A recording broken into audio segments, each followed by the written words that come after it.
Attends, j'y vais. Bah c'est bon, regarde, j'ai fait l'effort C'est numéro bon 1. Ah, Thierry. T'as vu, j'ai des lunettes précieuses. Hein. Merci. Je clappe en direction de là. Ouais, je sais pas où. Oui, c'est bon, c'est bon. Prendras celui que tu veux. Incroyable. Un dernier. Vas-y.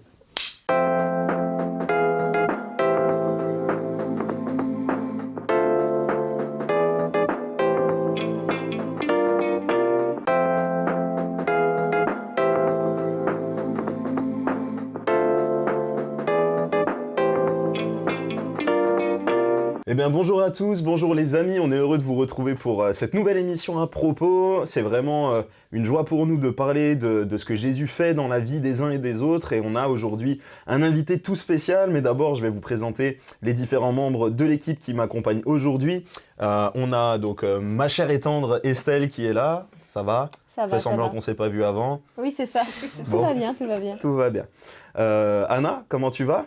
Bon, ça va, moi je suis à la place de Simon, je me sens privilégiée là. Oui, c'est vrai que du coup, on a switch. La dernière fois, tu nous as donné ton témoignage. On a la même équipe, hein, j'ai envie de dire, par rapport à la dernière fois, sauf que les rôles sont inversés. Et puis, nous avons notre invité du jour. Alors, c'est particulier, parce que d'habitude, il est tout le temps là. Et cette fois-ci, il va prendre la place de l'invité, de l'interviewé. Simon, comment ça va? Bah ça va, pour une fois que je voulais pas être là, je suis obligé quoi. Ouais, voilà. Sous la D'habitude, tu contrainte. fais partie de ceux qui commentent, qui agrémentent la conversation de tes réflexions brillantes. Et cette fois-ci, bah, ça va être à nous de commenter tout ce que tu vas nous dire. Tu te sens stressé? J'espère que vous arriverez à faire aussi bien que moi d'habitude. Hein. Là, on va voir. Hein. On a amené ta femme pour ça, normalement. Ouais. On va voir si tu l'as bien formée. Non, en tout cas, nous, c'est une joie de pouvoir faire la redite finalement, et peut-être aussi le complément du témoignage d'Anna la dernière fois. Mais vous n'êtes pas nés ensemble, donc il y a tout un contexte dans lequel tu as grandi. On est pas la même. Ouais, voilà, il y a quelques différences flagrantes. Mais il y a voilà, tout un contexte dans lequel tu as grandi qui est propre à ton enfance. Tu parles d'un contexte finalement de vide affectif, c'est-à-dire que tout va bien au niveau des besoins primaires, mais à l'intérieur, il y a des choses qui manquent. Qu'est-ce que tu peux nous en dire? C'est ça, alors moi je suis né dans les Ardennes profondes, c'est-à-dire qu'il n'y avait personne, à part quelques habitants. On est dans un village où on est 80 habitants, donc vraiment petit village, il n'y a qu'une route, avec une autre route, et voilà. Ça c'est vraiment ma vie d'enfance. Et c'est vrai que moi, durant mon enfance, je me rends compte qu'en fait, je manque de rien. Mon père est agriculteur, il travaille tout le temps, du matin au soir.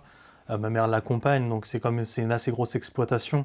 Ils prennent beaucoup de temps dans le travail. Et c'est vrai que moi, dans mon enfance, je me rends compte par rapport aux autres enfants que j'ai pas la même enfance qu'eux, pas dans le sens où j'ai une enfance avec des parents durs et tout ça, mais où il manque une dimension d'amour que les autres ont et que je n'ai pas. C'est pas quelque chose qui me rend triste parce que je me dis bah moi c'est comme ça.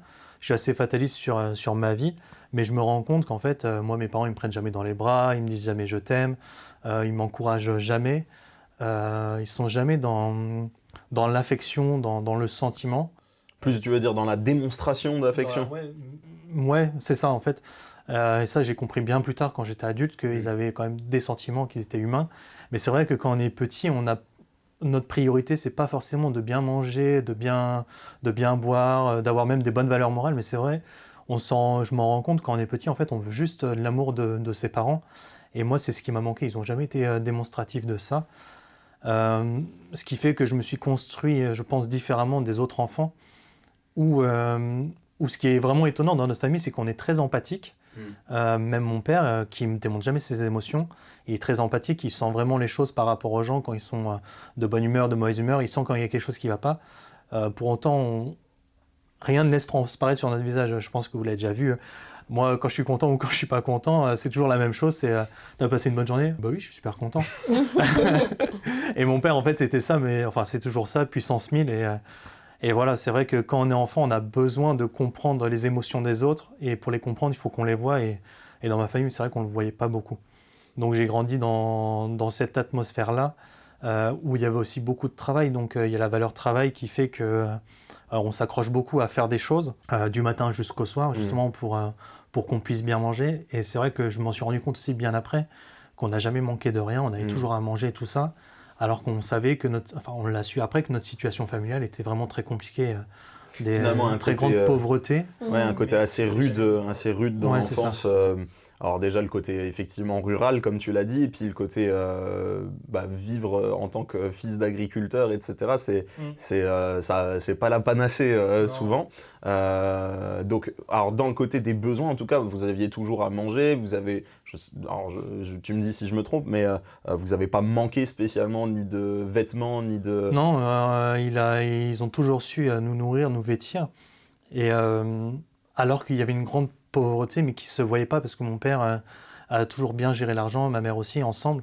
Ils avaient vraiment un esprit entrepreneur qui permettait justement que ça ne soit pas une pauvreté dans le sens où on ne savait pas quoi faire, mais il y avait toujours un objectif dans le grandissement de l'exploitation, ce qui nous a donné aussi de bonnes valeurs sur la gestion de l'argent. Mais ils nous ont quand même donné des bonnes valeurs par leur comportement.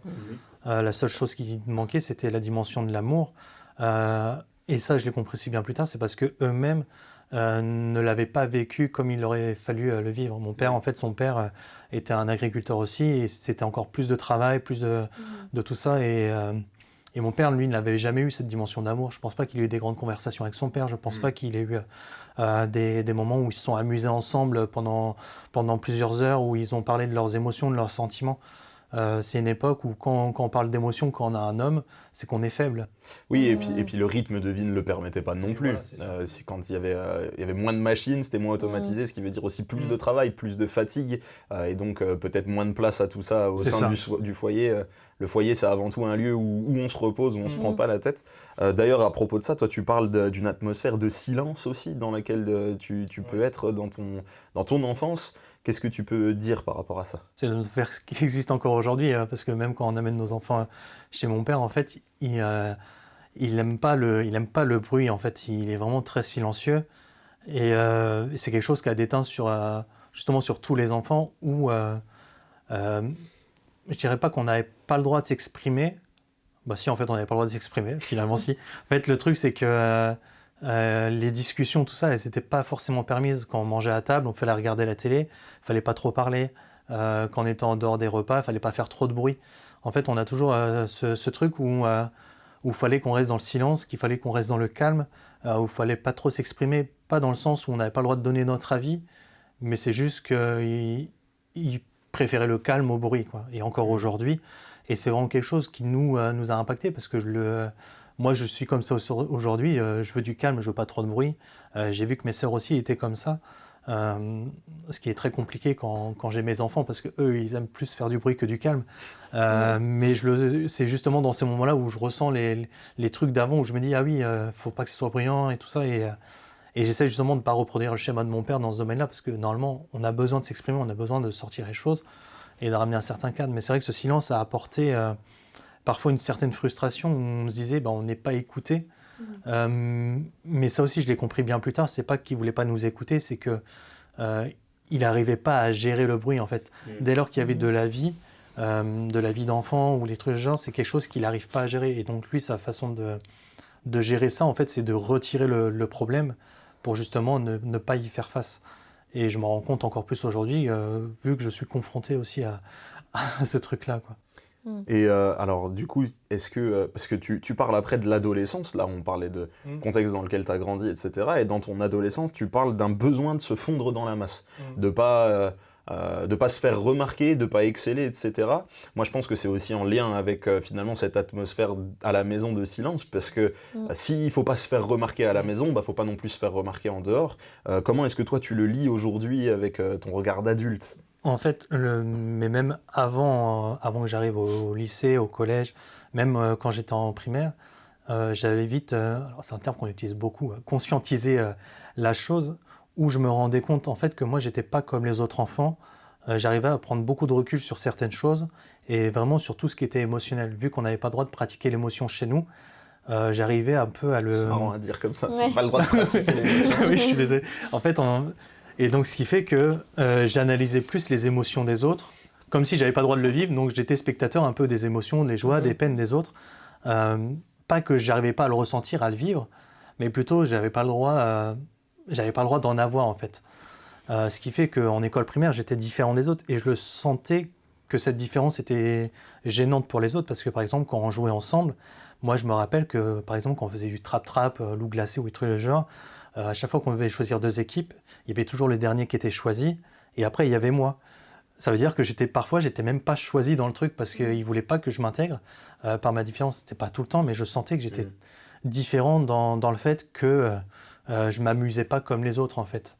Il y a des photos de moi quand j'étais petit, on voyait que je souris pas, je suis toujours en train d'être sans émotion, ni triste ni joyeux, parce que justement on nous avait inculqué, et je pense ils l'ont pas fait volontairement, mais involontairement, cette façon de pas pratiquer les émotions comme je l'ai dit. Et ce qui fait que j'avais déjà vu cette différence-là quand j'étais en primaire, mais c'est à partir du collège, lycée, où je sentais que ça, il fallait que j'en fasse quelque chose pour justement me fondre dans la masse. Et c'est plus vers le lycée, mais fin collège, début lycée, où justement je commence à gérer mes émotions de manière, je vais dire, factice. En gros, je sais comment il faut faire pour être joyeux parce que j'ai vu comment les autres faisaient, je sais comment il faut faire pour être triste. Ça ne veut pas dire que de temps en temps, je n'étais pas triste naturellement ou joyeux naturellement. Il y a un côté mécanique, un côté froid dans le... C'est ça, ouais. C'était plutôt une gestion scientifique de l'émotion qu'une réelle émotion, quoi. Et donc, en fait, au collège, je le faisais pour justement me fondre dans la masse, pour justement passer à travers les gouttes. Mais c'est plus au lycée où je l'ai pratiqué. Justement, je voulais vraiment me fondre dans la masse au lycée, faire comme tout le monde, ni plus ni moins bien, vraiment être dans la moyenne. Et je le sais, par exemple, parce que en cours, j'étais très bon au collège, tout ça. Et au lycée, en fait, j'ai compris que quand on est très bon, on est mal vu. Au collège, quand on est très bon, c'est l'intello, on a envie de tous être comme là. Mais au lycée, quand on est très bon, en fait, c'est genre, c'est le faillot, machin et tout. Et c'était pas la même approche. Les gens, ils aimaient bien les gens qui étaient populaires, mais pas forcément très intelligents et tout ça. Et donc, j'ai entre guillemets, volontairement baissé mon niveau d'intelligence pour me fondre dans la masse, pour justement être le gars comme tout le monde. Ça, t'en avais conscience à ce moment-là? Ouais. Tu l'as fait consciemment? J'ai fait consciemment au lycée, en fait. Au lycée, même pas en première, en terminale, à un moment, j'avais 6 de moyenne. Mes parents, ils n'étaient pas contents, et ils se sont dit « Ouais, mais tu vas pas avoir ton bac et tout ». Je fais « Mais je vais vous montrer, moi, le trimestre prochain, je peux vous avoir 12-13 si vous voulez ». Et le trimestre d'après, j'ai eu 12-13. Je leur dis « Mais moi, je peux… Voilà, je connais mes forces, je sais que je suis quelqu'un d'intelligent, mais je connais aussi mes faiblesses, tout ça. Et je savais que je pouvais jauger mon niveau d'intelligence pour passer dans le truc. Par ailleurs, pour le bac, par exemple, souvent quand on a des gros livres de révision en fin d'année, gros livres bleus, moi je l'ai lu une semaine avant le bac, et j'ai eu le bac avec mes 10 piles, parce que je savais qu'avec 10, j'avais le bac, et je voulais pas me forcer pour avoir plus. Et toute ma vie, toute ma vie à partir du lycée, ça a été un peu ça, où en fait j'essaie toujours de me jauger pour pas être le premier, mais jamais être le dernier, vraiment être dans le milieu, celui qu'on remarque pas, quoi. Qu'on remarque juste quelques secondes, mais après on l'oublie, tu vois. Mais c'était pas frustrant au final de devoir s'abaisser toujours au niveau des autres ou se conformer en fait par rapport aux autres? Ben, en vrai, non, puisque justement, je voulais pas attirer la lumière sur moi d'une façon ou d'une autre. Il y en a qui attiraient la lumière parce qu'ils étaient populaires, parce que c'était les plus beaux, il y en a que c'était parce que c'était les plus intelligents. Il y avait toujours ces gens, il y a toujours des gens dans le lycée où on se rappelle d'eux, ah oui, parce que lui, machin et tout, il y avait celui qui faisait le plus de bazar, tu vois. Moi, j'aimais bien être celui qui passait inaperçu, en fait. Mais pas comme ceux qui… tu sais, on a toujours celui qui est trop discret, celui qui est un peu rejeté par tout le monde. J'étais même plus ces gens-là, moi j'étais vraiment dans la masse. Il y a des gens qui se rappellent pas de moi, et ça m'allait très bien en fait. Je voulais vraiment ne pas exister, pas dans le sens où je voulais ne plus être là, mais plutôt dans le sens où je voulais qu'on me laisse un peu tranquille, qu'on me laisse dans ma zone. Et moi j'étais dans ce truc où j'aimais bien regarder les gens, j'étais spectateur des gens, et je voulais pas être trop acteur des choses. Mais alors moi je trouve ça marrant parce qu'aujourd'hui on est quand même à une époque où on parle beaucoup d'intelligence émotionnelle, de toutes ces formes d'intelligence-là. Et je trouve qu'il y a déjà, parce que c'est vachement jeune quand même pour avoir conscience de toutes ces choses et de se dire, bon bah alors du coup, je vais infléchir mon comportement pour être celui qui se noie dans la masse, etc. Et donc il y a quand même une forte intelligence émotionnelle dans la réception des choses, ce que les autres attendent de moi, et ce que moi j'ai envie de vivre. et d'un autre côté, une faible intelligence émotionnelle dans le côté j'arrive pas à l'exprimer, j'arrive pas à le pratiquer comme c'est ça. Mais... et donc, toi, est-ce que aujourd'hui, tu arrives à te dire, mais est-ce que c'est un mélange entre ta personnalité qui, de base, doit peut-être avoir quelque chose là-dedans, et en même temps, le contexte familial qui était assez muré dans le silence, il n'y a rien qui dépasse, on travaille, on se tait, et on avance. Ouais, c'est ce que je disais, en fait, dans notre famille. Et là, pour le coup, on est à peu près tous pareils. On est très empathiques, mais on a du mal à utiliser cette empathie, en fait. Je ne sais pas pourquoi, et moi, je l'ai utilisé d'une certaine façon, justement, pour fondre dans la masse. Mes sœurs l'ont sûrement utilisé d'une autre façon. Moi, mon père, je sais qu'il a utilisé son empathie, justement, pour sentir les choses dans son exploitation, dans les relations avec les gens. Il savait comment vendre aux gens d'une façon ou d'une autre, et je ne sais même pas s'il le faisait consciemment ou pas.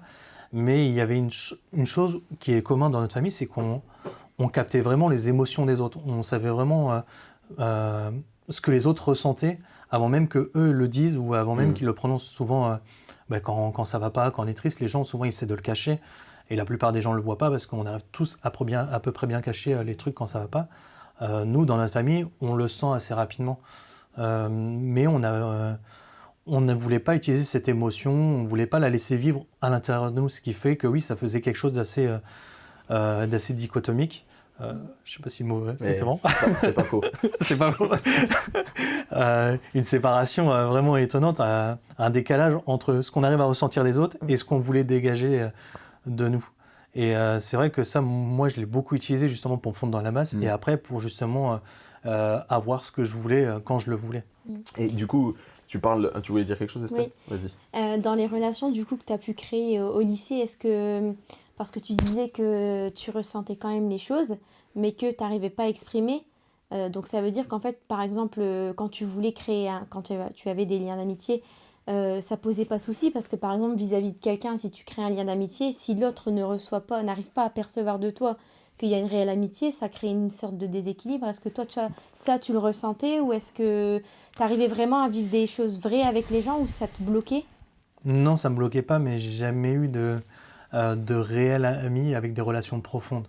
J'ai eu des amis avec des relations qui pour moi étaient peu profondes parce que justement, je partageais peu ce que je vivais, ce que je ressentais, mais j'ai jamais eu des relations profondes où je partageais mes émotions aux gens en fait, parce que je l'ai jamais fait. Et encore aujourd'hui, c'est quelque chose sur laquelle je dois travailler pour justement, par exemple avec ma femme, lui exprimer ce que je ressens, ou même avec mes amis, leur exprimer ce que je ressens et pourquoi je le ressens. Mais c'est quelque chose qui est très compliqué pour moi, et encore aujourd'hui, et Dieu fait grâce parce que j'arrive beaucoup plus qu'avant à exprimer mes émotions et surtout à paraître sincère en fait. C'est ça qui était plus compliqué, c'est que comme je ne montrais pas ce que je ressentais, ce que je vivais, les gens ne savaient pas si c'était du lard ou du cochon. Même encore aujourd'hui, quand je parle, les gens ils disent parfois « on ne sait pas si tu rigoles ou si… Mais voilà, ouais. Mais est-ce que tu avais conscience à ce moment-là qu'il n'y avait pas de profondeur dans les relations, ou c'était juste l'idée que tu te faisais des relations en général ?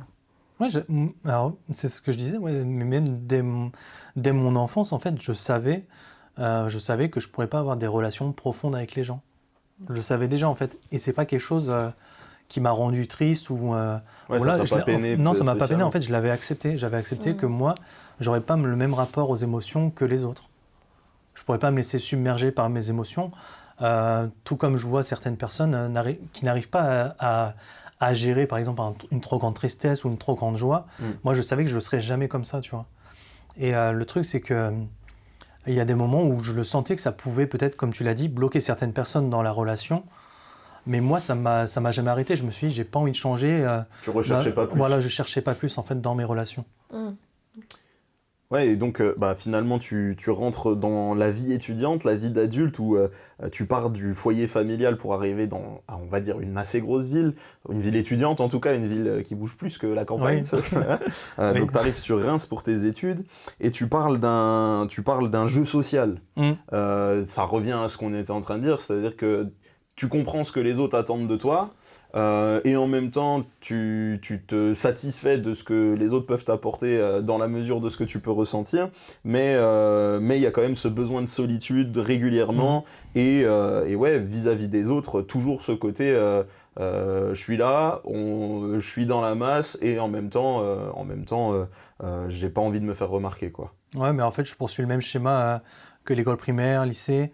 Là, c'est vrai que j'arrive dans une grosse ville, on passe de 80 habitants à plus de 200 000, donc là, j'ai pas le temps de connaître tout le monde. Mm. Et c'est vrai que dans les années d'études, je comprends que ce qui fonctionne pour être dans la masse, justement, c'est d'être populaire. Comme tout le monde cherche la popularité, il faut essayer de devenir aussi populaire pour justement fondre dans la masse. Ce qui était un peu moins présent dans le lycée. Donc, je comprends qu'en fait, il faut avoir son identité forte pour que les gens ils se disent « Ah, c'est lui ». Et en fait, quand on a son identité forte, bah, finalement, on fond dans la masse parce que tout le monde cherche à être original, tout le monde cherche à son truc. Et moi, ce que j'avais compris à l'époque, c'est qu'il fallait être, le méchant de service. Pas le méchant dans le sens où il faut taper les gens, mais avoir la réplique acerbe, avoir la répartie, le bon mot. C'était l'époque Docteur House, les trucs de ce genre. Et en fait, moi, j'ai compris que ce qui marchait, c'était ça. Donc la première année, je commence à me familiariser quand même à ce nouveau monde qui est pour moi, parce que c'est vraiment la grosse ville. Et c'est vrai que très rapidement, je comprends un peu les codes de la jeunesse et tout, en me disant « Ah oui, il faut faire des soirées étudiantes, faut aller en boîte, faut rencontrer des filles, il faut faire des trucs de ce genre. » Voilà, et je me rends compte que, encore une fois, c'est pas si dur que ça pour moi de réussir dans ces trucs-là. Donc, ce qui fait que je commence à faire des soirées étudiantes, je commence à traîner avec plein de gens, je commence à faire plein de choses, mais qui m'intéressent pas en fait.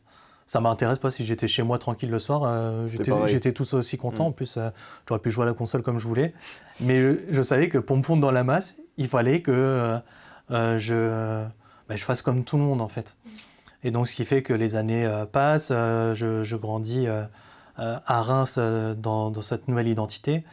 Et voilà, je rencontre des filles, mais un jour, je rencontre aussi une fille avec qui je me dis « Ah, j'ai envie de faire quelque chose de différent avec elle, j'ai envie de construire quelque chose. » Et à côté de ça, j'ai aussi les soirées où je dois faire semblant, où je fais des grosses soirées chez moi. Je connaissais mes voisines, donc on ouvrait nos 2 appartements, on faisait des grosses soirées chez nous. Mais c'était des trucs que j'aimais faire pour justement me fondre dans la masse. Mais à un moment, il y avait tellement de gens chez moi que je partais de chez moi 1 à 2 heures pendant que la soirée était chez moi. Et j'allais dans le parc d'à côté en attendant au calme, dans le froid, parce que parfois il faisait froid. Mais j'avais besoin de ce calme, j'avais besoin de plus voir les gens, parce que c'était ma zone de confort, c'est quand il n'y avait plus de bruit et quand il n'y avait plus de personnes, la solitude. Finalement, de revenir à la même ambiance qu'il y avait chez ton père, quoi. C'est ça, en fait, il nous avait fabriqué de telle sorte que notre zone de confort, en fait, c'est quand on est seul et quand il n'y a pas trop de bruit. Alors j'ai 2 questions là qui me viennent. La première, c'est est-ce que tu crois pas aussi que ce besoin d'être seul et d'être calme et d'avoir de laisser peu d'opportunités aux gens en fait de rentrer dans l'émotionnel avec toi, il n'y a pas une forme de fuite de la vulnérabilité? Ça, c'est ma première question. Non, je pourrais pas le dire comme ça, pas fuite de la vulnérabilité, parce que je me sentais pas vulnérable avec les gens. Même si je restais avec les gens, je parlais jamais de moi, donc les gens, et c'est un peu triste comme ça, mais les gens, en fait, si tu parles pas de toi, c'est très rare que les gens te posent des questions sur toi. Si tu fais en sorte de conduire les discussions d'une bonne façon, les gens, ils vont pas parler de toi. Moi, à chaque fois, les discussions, c'est toujours moi qui engage la conversation. Si je sens que quelqu'un engage la conversation avec moi, c'est pas grave. Mais après, je reprends le contrôle, je repose les bonnes questions pour que lui, après, il aille sur lui. Et les gens, ils ont plus de facilité à parler d'eux que plutôt d'écouter l'autre. Et ça, c'est quelque chose qui est commun à tout le monde. Donc je savais faire ça. C'est pour ça que les gens, ils étaient contents avec moi, parce que j'étais à leur écoute. Ouais, mais donc finalement, t'as jamais permis un espace dans aucune relation pour être en position de vulnérabilité? Ouais, sûrement, mais je pourrais pas dire que c'est de la vulnérabilité, c'est juste plutôt... ça m'intéressait pas de parler de moi, en fait. Tu vois, c'est même pas genre, j'avais peur que les gens entrent dans mon jardin, c'est plutôt, je me dis, mais il n'y a rien à y faire dans mon jardin, viens, on reste dans le tien. Donc tu t'appuyais beaucoup, en fait, tu disais que voilà, tu avais reçu une certaine intelligence, mais en fait, les conversations que tu avais avec les gens, tu t'appuyais beaucoup sur ça, en réalité, de dire, ben voilà, quand tu disais, je discute avec quelqu'un et je reprends le contrôle, en fait, tu analysais en fait, le discours en face pour pouvoir, si jamais il y avait un essai de rentrer dans ton jardin secret, de reprendre le dessus. Ça te fatiguait pas de toujours contrôler en fait de calculer la conversation, de calculer, parce que vu que les émotions je dirais c'est quelque chose de naturel, est-ce qu'il n'y avait pas à un moment donné une certaine forme d'épuisement de se dire que... Je pense que si, oui. Je pense qu'en fait, ça m'épuisait beaucoup, et même encore aujourd'hui, en fait, de gérer mes émotions, les émotions des autres. C'est pour ça que je suis quelqu'un qui aime bien avoir le calme, le silence, parce que justement, j'ai besoin de repos, et même encore aujourd'hui, tu vois, parfois je dis à Anna, mais là, j'ai besoin qu'on me laisse tranquille. Bon, elle ne le comprend pas toujours parce que elle adore m'embêter, surtout quand je dis que j'ai besoin d'être au calme. Mais encore aujourd'hui, j'ai ce besoin de temps en temps de décompresser, en fait, parce que j'ai justement ce trop-plein d'émotions, soit captées de l'autre ou soit de moi-même. Parce que ce que je disais, en fait, c'est pas parce que mes émotions, je les gérais de manière factice que j'en avais pas d'autres à côté. Sauf que comme je laisse rien transparaître, les gens le voient pas. Ok. Et alors, bon, simplement pour revenir sur ce que tu es en train de dire, aujourd'hui on sait aussi que on définit 2 types de personnes finalement vis-à-vis de la gestion de leurs émotions, les introvertis et les extravertis. Et on sait dire maintenant qu'un introverti, c'est pas juste quelqu'un qui est timide, c'est quelqu'un qui a besoin d'être seul pour pouvoir, et qui est bien seul pour pouvoir recharger émotionnellement. Et quelqu'un qui est extraverti, c'est qu'il a besoin d'être au contact des autres. Et je pense que si on enlève le côté gestion factice des émotions, bah après, chacun a plus ou moins naturellement un penchant plutôt qu'un autre. Moi, je suis plutôt comme toi aussi, à avoir des besoins de temps en temps à être seul. Maintenant, ma deuxième question, là où je voulais en venir, c'est tu nous as parlé de cette fille avec qui tu t'es dit, mais elle, c'est différent, j'ai envie de construire quelque chose avec. Comment dans cette mécanique que tu avais de gestion des émotions un petit peu factice, elle s'est démarquée des autres? Comment est-ce que tu as identifié ce truc de te dire, bah elle est différente, j'ai envie de construire quelque chose? En vrai, comme ça, je pourrais pas te dire, elle a été vraiment différente des autres. Je dirais plutôt, moi, j'étais plutôt arrivé à un moment où je voulais peut-être faire quelque chose de différent, en fait. Être un peu moins factice, au moins avec une personne, parce que comme tu l'as dit, ça me fatiguait un peu. Et c'est vrai qu'à ce moment-là, je me suis dit, mais j'ai peut-être construit une relation, parce que je sais que dans une sphère privée, normalement, les relations, elles sont pas comme avec mes parents. C'est quelque chose... on baisse la garde. Voilà, non, c'est là où on baisse la garde. Et je pense qu'à ce moment-là, et même avant et même après, parce que je parle d'elle, mais je veux dire, j'avais déjà essayé plusieurs fois avant, j'essayais d'avoir des relations où je pouvais baisser la garde et justement être un peu plus vrai dans ma relation. Ce qui fait qu'elle, c'est un peu différent des autres, c'est qu'elle, au niveau du jugement de l'autre, elle n'en avait jamais. Elle est quelqu'un qui juge pas les autres, qui juge pas les situations, ce qui était plutôt rare dans mes fréquentations à l'époque, et je pense encore rare aujourd'hui, où je sens que voilà, on pouvait tout lui dire sans qu'il y ait une condamnation après. Ok. Donc c'est finalement ce côté où je pourrais me laisser aller, je pourrais tout lui dire, de toute façon il n'y aura pas de jugement. Ça t'a donné envie de construire avec elle. C'est ça, ça m'a donné envie. Sauf que... Plus le côté, j'ai envie de faire quelque chose de différent, quoi. Ouais, c'est ça m'a donné envie. Sauf qu'en fait, le truc, c'est que l'envie, c'est bien, mais ça suffit pas. J'étais pas prêt, en fait, à baisser totalement ma garde. Donc même avec elle, j'ai jamais été vrai totalement. Je pense que j'étais plus sincère qu'avec d'autres personnes à l'époque, mais j'étais pas totalement sincère non plus, parce que justement, j'étais tellement habitué, rodé à garder les choses pour moi, que même pour elle, en fait, j'ai pas tout délivré. Alors parce que dans ton témoignage, tu racontes que du coup vous avez quand même tenté l'aventure ensemble, vous avez commencé cette relation dans laquelle t'as pas toujours été hyper vrai, et relation, t'as écrit que tu as brisé toi-même, quoi. Alors en fait, on est resté 2 fois 2 ans. La première fois, on a rompu, je sais plus pourquoi, mais c'était pas pour une bonne raison. Donc après, on s'est remis ensemble. Enfin, j'imagine que c'était pas pour une bonne raison, on s'est remis ensemble. et en fait, la seconde fois, et c'est là que je commence à perdre pied dans tout dans toutes ces gestions en fait. Dans toutes ces gestions, en fait, je suis plus au contrôle de rien. Mon meilleur ami de l'époque savait qu'il y avait une fille qui était intéressée par moi. Et donc, comme un très bon ami, il me la présente. Et, sauf que tu étais encore en couple. J'étais encore en couple. Oui, c'est vraiment les amitiés étonnantes. Et donc, il fait une soirée, machin et tout. Et moi, je commence à parler avec elle. Et je comprends qu'elle est intéressée par moi. Et moi, en fait, le truc, c'est que comme dans mon couple, j'étais dans une routine, je me dis, ah, ben c'est bien, c'est nouveau et tout, c'est novateur. Et pour le coup, Bâtard. je me laisse emporter par mes émotions. Et c'est là où je sens que finalement, j'arrive pas T'es à pas gérer si mes maître émotions. que ça. Voilà. Mm. À ce moment-là, je suis plus maître de mes émotions et surtout de mes pulsions, de mes désirs, de mes passions, ce qui est plus incontrôlable que des émotions comme la joie. C'est une attirance physique ou des trucs genre. Très vite, je romps avec la fille avec qui j'étais depuis 4 ans et que je me projetais d'épouser dans ma tête. Tu vois, je me disais, je vais construire un truc avec elle. On emménageait ensemble dans un grand appart où je me disais, on va peut-être construire quelque chose et tout, où je me sentais prêt à passer à l'étape d'après. Mais le fait qu'il y ait une nouvelle fille, une attirance physique, quelque chose, ou au niveau de mes émotions, quelque chose que j'arrive pas à gérer, en fait, ça m'a beaucoup plu de ne pas être au contrôle de mes sentiments. Sauf que je pense qu'en fait, après recul, c'est bien d'être au contrôle de ses sentiments parfois. Un minimum. Un minimum. Et le truc, c'est que je quitte la fille pour l'autre et on entame une relation qui n'est pas du tout équilibrée, qui est vraiment déséquilibrée, autant que pour elle que pour moi. Je sens très vite que finalement, j'ai fait n'importe quoi, je la quitte, j'essaie de retourner avec mon ex. Elle veut bien une fois, après je requitte, après je retourne.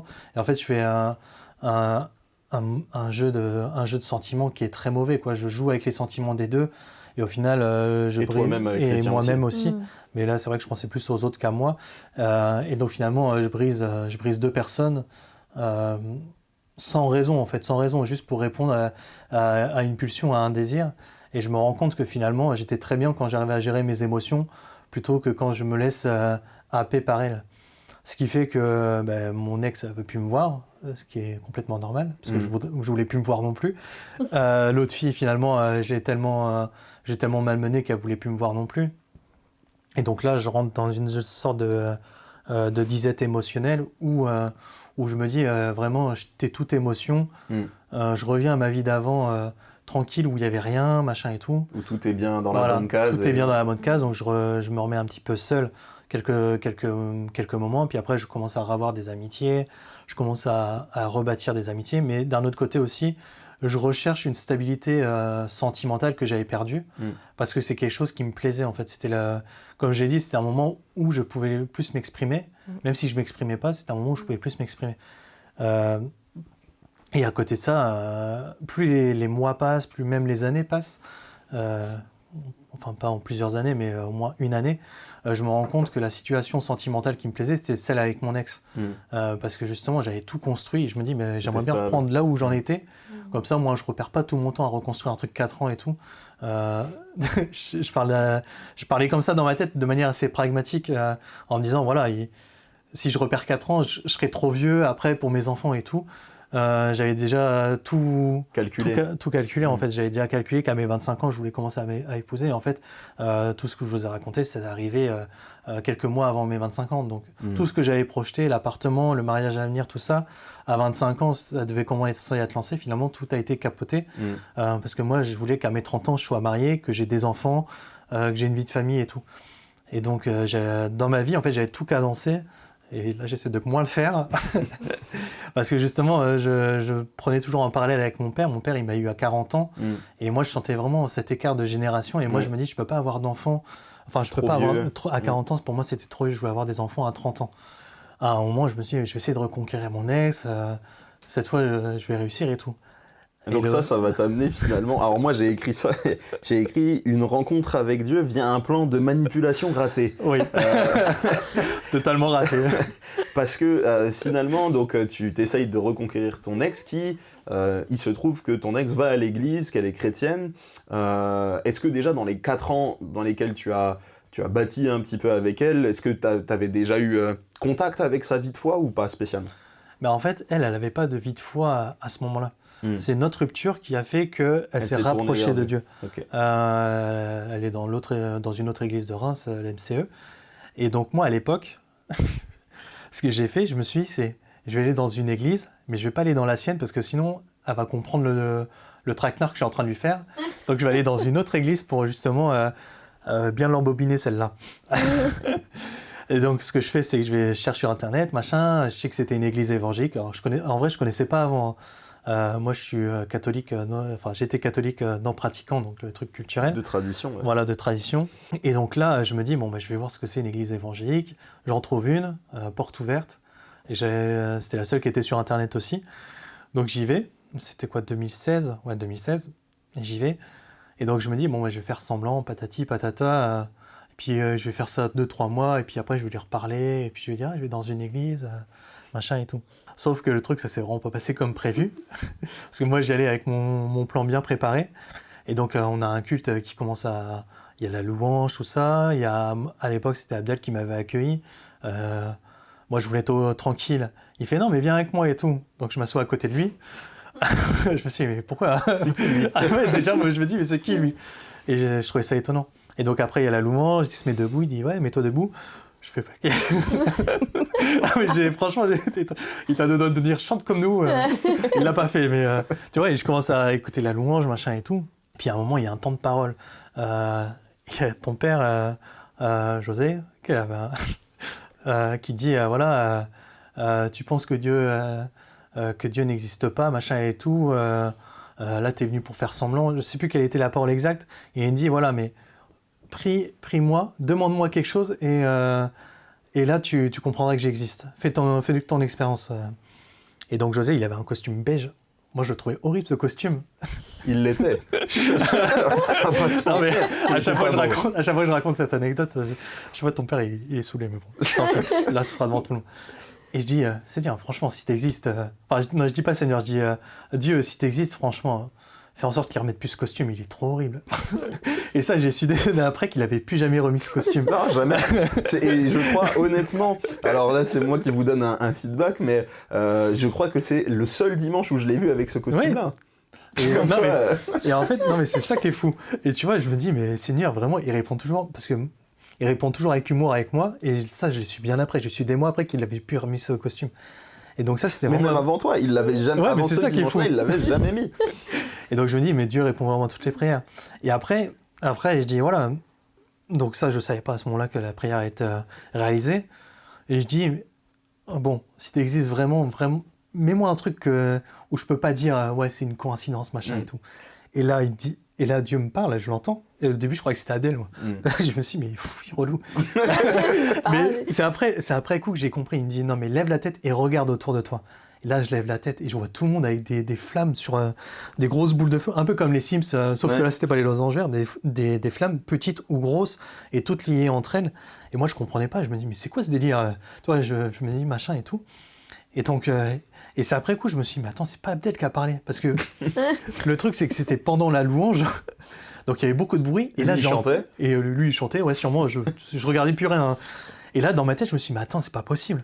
J'ai entendu quelqu'un qui me parlait. Mais je l'ai entendu parler comme si on était là tranquille et j'entendais plus la musique, et c'est là que j'ai compris qu'en fait c'était Dieu qui m'avait parlé et qui m'avait permis de voir l'esprit en fait. Et ça, j'avais pas compris aussi que c'était le Saint-Esprit, les flammes et tout, le fait d'être lié. Et ça, tu vois, je l'ai compris avec les mois, avec les années à venir. La seule chose que j'ai compris quand je suis sorti de l'église, c'est que voilà, là c'est la maison de quelqu'un et je peux pas rigoler avec ça. Je suis rentré chez moi, j'étais pas converti, hein. J'ai vu Dieu. Mais je ne suis pas converti, je ne me suis pas dit je veux suivre cette vie avec Dieu. Je me suis plutôt dit je ne veux pas retourner là-bas. C'est flippant parce que je ne contrôle pas. C'est ça en vrai, je pense que avec le recul, c'est ce que je pourrais me dire, c'est là il y a quelque chose, il y a un gars qui joue plus fort que moi et je sais que je ne gagnerai jamais contre lui. S'il peut faire ce qu'il a fait, il peut faire ce qu'il veut avec moi et voilà, c'est peut-être ça aussi. Je me dis j'ai pas envie que quelqu'un gère ma vie en fait. Et ton regard envers Dieu, à ce moment-là, il a changé ou pas ? Parce que tu disais que tu étais catholique non pratiquant. Mais là, d'avoir vu ça et d'avoir entendu, est-ce que tu as été conscient de te dire ouais, Dieu existe vraiment et il peut faire quelque chose, là, étant donné ce que tu avais vu ? En fait, j'ai toujours su qu'il y avait quelque chose qui avait géré tout ça, en fait, qui avait créé le monde. De toute façon, aujourd'hui, même les scientifiques s'y accordent pour dire le grand ingénieur, tout ça. Le grand architecte. Grand architecte, ouais. Peut-être que c'est autant d'études, j'imagine. Et donc, en fait, j'avais conscience de ça. Tout ne peut pas être fait aussi parfaitement, de manière aussi carrée, par hasard. Et donc, moi, j'avais déjà cette conscience il y a quelqu'un qui a fait quelque chose à un moment, je ne sais pas qui, mais au moins, il l'a fait. Et quand j'ai été là-bas, je me suis dit, je crois qu'il habite ici. Ouais. Tu vois. Alors, mais ouais. tu sors de cette réunion, tu as une expérience spirituelle du coup forte, et tu sors, tu l'as dit, pas converti, mais par contre convaincu que non seulement Dieu existe, mais que si tu veux en savoir plus, tu sais où aller, quoi. Voilà, c'est ça. Et ce qui fait que, comme je voulais pas qu'il gère ma vie, j'ai mis plusieurs semaines à revenir, peut-être même plusieurs mois, je m'en rends pas compte en fait avec le temps. Mais je sais qu'à un moment, je me dis, je peux pas ne pas savoir ce qui se passe en fait. J'ai besoin je suis quelqu'un qui aime toujours savoir les choses, surtout quand je les vois. Et là, en fait, je voulais comprendre en fait le truc. Donc j'y retourne. Et au fur et à mesure, j'ai pas ressenti la même chose que la première fois. J'ai pas eu la même première expérience, mais j'ai senti quand même qu'il y avait quelque chose de différent au niveau justement des émotions, au niveau des sentiments. J'ai senti que la joie qu'il y avait des gens, c'était pas une joie un peu comme on voit un peu dans les gens, hein, une joie de façade, des trucs genre. Je sentais que les gens, ils se cachaient pas au niveau de leurs émotions, un peu comme un peu différemment du monde où les gens se cachent un peu toujours les émotions en société justement pour le paraître. Ici, je sentais qu'il y avait des gens qui pleuraient. Et quand ils pleuraient, c'est parce que voilà, ils avaient besoin de se décharger. Il y avait des gens qui étaient dans la joie parce qu'ils avaient besoin d'exprimer leur joie. Et en fait, ils s'en moquaient un peu de qui y avait autour d'eux. Et moi, c'est quelque chose qui m'a désarmé parce que moi, j'ai plutôt fait l'inverse et j'ai plutôt toujours tout contenu pour justement garder ça pour moi. Et c'est quelque chose qui était pour moi assez nouveau, qui m'a beaucoup intéressé en fait. Cette vision de voir des gens être vrais. Et c'est quelque chose qui m'a beaucoup plu. Et les prédications, en fait, à chaque fois, je me disais, mais oui, à chaque fois quand il parlait, je me disais, bah oui, c'est logique, en fait, faut aimer tout le monde, quoi, faut pas, tu vois, pour moi, ça me semblait logique, tu vois, pour moi, c'était des concepts qui n'étaient pas étrangers, parce que dans notre famille, en fait, même si on gérait pas les émotions, les mes valeurs parents, étaient bonnes. mais les valeurs étaient très bonnes, ils nous ont appris la tolérance, ils nous ont appris que, de toute façon, les gens, ils sont ce qu'ils sont, tu pourras rien y faire, il faut que tu t'adaptes à eux, voilà, et donc on a toujours été dans des bonnes valeurs. Ce qui fait que le terreau pour moi était fertile parce que je me dis mais en fait je m'y retrouve dans le truc et je commence à comprendre Dieu mais intellectuellement, c'est à dire que je me dis ah oui je comprends machin et tout, c'est plus d'adhérer à des idées que d'avoir une rencontre. Ouais. C'est ça, et je comprends même ce qu'il faut faire pour être un bon chrétien en fait. Je comprends qu'il faut dire amen, je comprends qu'il faut aller à l'église, je comprends qu'il faut chanter, je comprends même qu'il faut servir, et je vois aussi que les gens ils me freinent un peu dans ce genre de choses parce que il y a l'esprit qui est derrière et parfois les gens ils sont pas dupes quoi. Je pouvais pas tricher à l'église. Mais plus que ça, c'est que je voulais pas tricher à l'église. Je voulais pas être dans la façade, être dans la manipulation des émotions. Le même jeu social qu'il y avait eu dans avant. l'église, j'ai jamais eu le même comportement que en dehors en fait. C'est pour ça que je jouais un double jeu. J'avais un pied dedans, un pied dehors, comme on dit souvent. Et à l'église, j'étais pas le même que dehors en fait. Et c'est là où je me suis dit, mais en fait la relation que j'ai, celle que je cherchais, celle où je pouvais être un peu moi-même, je l'ai trouvée à l'église. Et c'est comme ça que j'ai pu participer un peu à Quartier Libre, où j'ai pu un peu grandir à ce moment-là. Et je me rappelle, Fred le raconte toujours, et tu vois, ça c'est un truc que pour moi, ça j'ai effacé de ma mémoire. Fred, les premières fois que j'étais à Quartier, il me dit ouais, donne-moi ton numéro pour justement qu'on puisse rester en contact. Là, mais moi, je ne me rappelle pas, et je sais plus ce que je lui ai dit. Je lui ai dit non, je te donne pas mon numéro, j'ai pas confiance ou un truc de genre, tu vois. Non, t'avais dit, précisément, parce que moi je me rappelle, t'avais dit je te donne pas mon numéro tout de suite, on verra avec le temps, mais pour l'instant, je préfère pas te le donner. Ouais, tu vois. Toi, t'es là, je te dis, mais c'est juste une histoire de communication. Je dis, mais d'où il sort celui-là Ouais, tu vois, c'est vraiment des trucs où je me rappelle pas. Et tu vois, quand vous m'en parlez, je me dis, mais j'étais vraiment comme ça, moi. Et c'est pour ça. Et tu vois, si ça avait été dans le monde, je sais que j'aurais donné mon numéro pour faire semblant. Mais là, je voulais pas. Je voulais rester moi-même. Je voulais dire non. Là, je vous montre que la confiance, elle va se gagner, que les trucs de gens, que je préfère me protéger parce que déjà, je me protégeais de Dieu. Alors, je me protégeais encore plus des gens de l'église. Et donc voilà, donc les semaines, les mois passent. Et puis, c'est comme ça que j'avance un peu dans ma foi. Et en fait, je progresse très vite dans ma foi parce que là, j'en parle comme si ça faisait des mois et des mois, mais ça a duré sur quelques semaines, tout ça. Mais je progresse vite parce qu'en fait, je le fais de manière intellectuelle. Et c'est comme ça que j'arrive après, avec madame... Alors Anna, justement, je vois que tout à l'heure, tu as tourné ta tête vers Simon. Est-ce que tu avais une question ou quelque chose à dire sur ce qu'il avait dit ? Oui. Donc, okay. Vas-y, tu veux en découdre ? Non, pas du tout. Non, pas du tout. Non, mais c'est juste quand tu parlais du fait... quand tu arrives à l'église et que tu vois les gens être vrais, en fait, dans leur simplicité, est-ce que toi, tu n'as pas eu un mouvement de recul? Enfin, parce que toi, tu as passé ton temps à faire semblant et à éviter justement ces relations simples, vraies et profondes. Est-ce que ça t'a pas aussi refroidi En fait, ma soif de connaître Dieu, et de le connaître, pas de le connaître, plutôt de le comprendre. Ma soif de comprendre Dieu était plus forte que justement ce que tu dis, la peur de voir des gens agir différemment. Mais je me rappelle très bien que j'y allais pas tous les dimanches, justement le temps d'emmagasiner ma compréhension de Dieu, mais aussi d'emmagasiner ce qu'est l'Église. Parce que justement, comme on disait tout à l'heure, ça me fatiguait énormément. Parfois, je mettais plusieurs jours à m'en remettre émotionnellement, parce que c'était quelque chose de complètement nouveau pour moi, cette vérité nue dans le comportement des gens. Alors peut-être pas de tous, il y en a qui font semblant, c'est une église, il y a des gens qui sont plus avancés, mais moi je m'étais toujours attaché, entre guillemets, au premier rang. Je dis pas que les premiers rangs sont les meilleurs que les derniers rangs, mais j'ai beaucoup regardé... T'es plus concentré quand t'es devant, en tout cas, ça c'est sûr. Moi j'étais plus concentré sur José, sur Sandra. Alors ils n'étaient pas tout le temps, enfin Sandra n'était pas tout le temps au premier rang à l'époque, sur vous un peu, et sur d'autres personnes qui pour moi me semblaient vivre quelque chose de sincère. Je dis pas que les autres vivaient pas quelque chose de sincère, mais si je commençais à regarder tout le monde, je sais que là j'y retournais une fois tous les 2 mois. Ouais, et ça en fait, aurait été trop. Ouais, pour mais toi, c'est quoi. ça. Et juste emmagasiner cette compréhension de Dieu par comment vous le viviez, c'était déjà très épuisant pour moi. Parfois, je venais pas pendant 1 semaine ou 2 semaines. Tellement ça me fatiguait en fait de voir comment eux vivaient leur foi, de voir comment eux donnaient des paroles, pas dans le sens où je les trouvais meilleurs que les autres, mais dans le sens où je me disais, au moins avec eux c'est clair, j'arrivais à bien lire ce qu'ils vivent. Tu vois, j'ai pas besoin de décoder.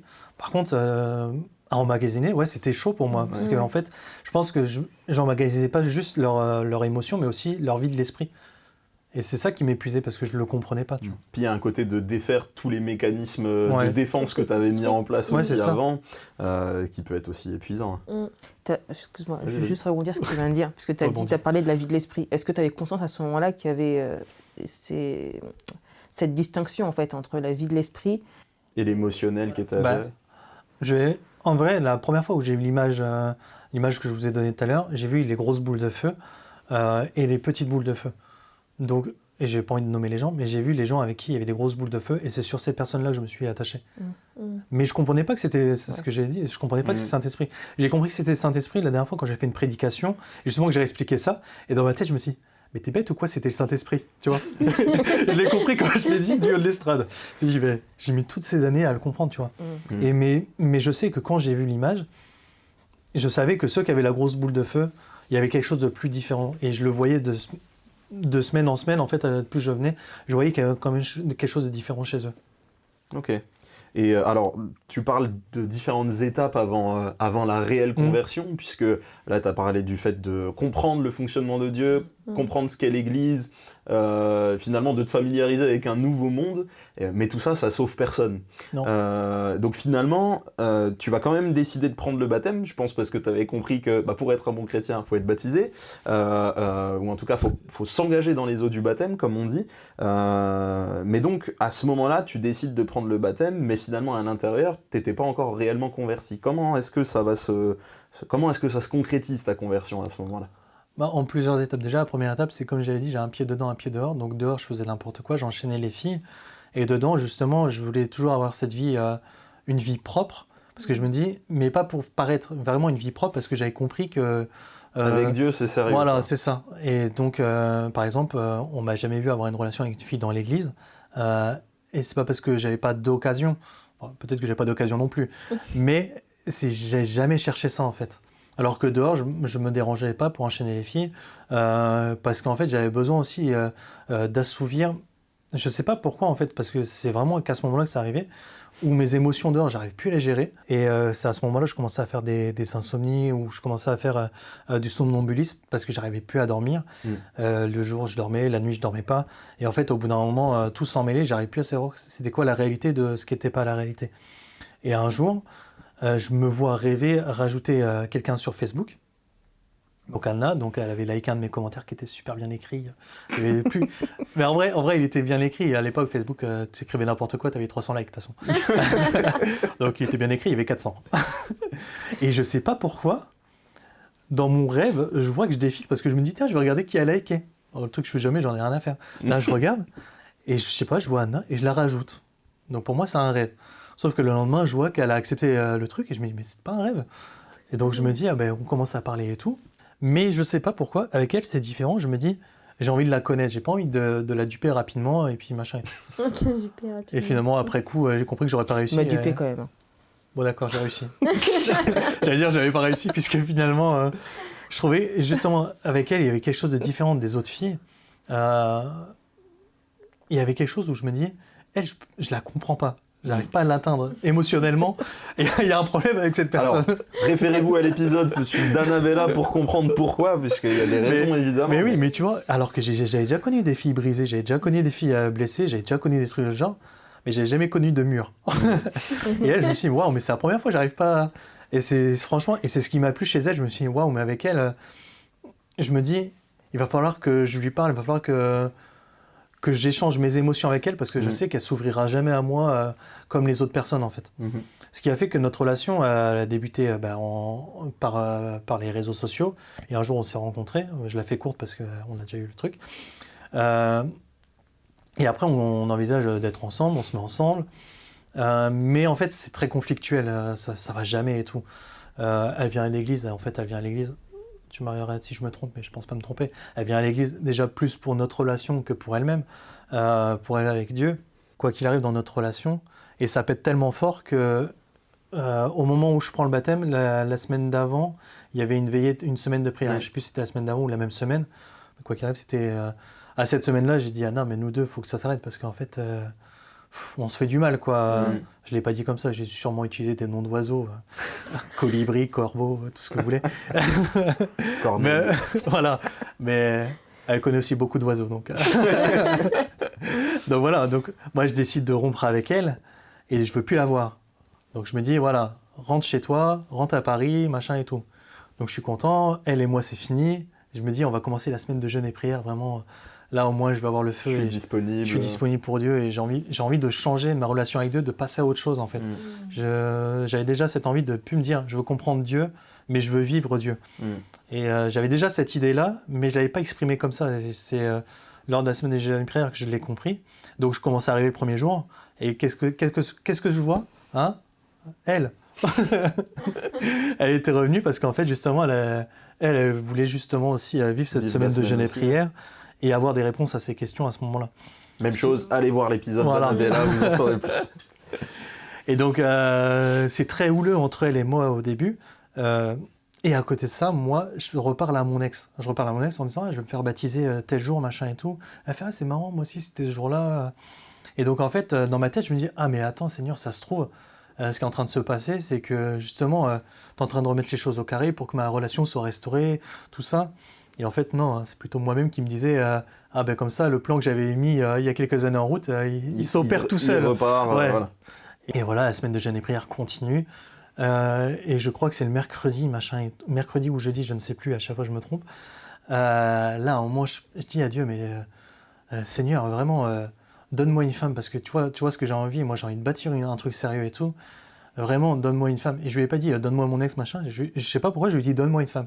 Et là, ça, c'est la deuxième fois que j'entends Dieu parler. Il me dit, mais je t'ai donné une femme. Il fait, je t'ai déjà donné une femme. Mais voilà, là, tu as le choix entre deux filles. Il y a ton ex et il y a celle que je t'ai donnée.